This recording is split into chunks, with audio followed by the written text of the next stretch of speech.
Fire brigade থেকে আমরা 3টা ইউনিট চাঁপাইনবাবগঞ্জ, রাজশাহী এবং কানুন, আমরা 3টা ইউনিট এসে আমরা এখানে কাজ করছি।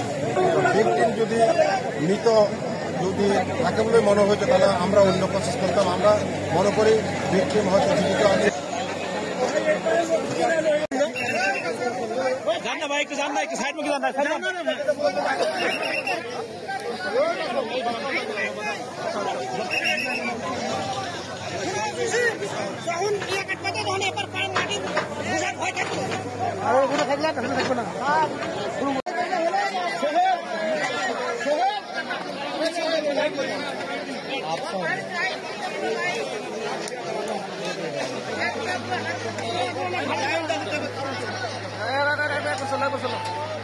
দোকানে দিয়ে পাঠাবো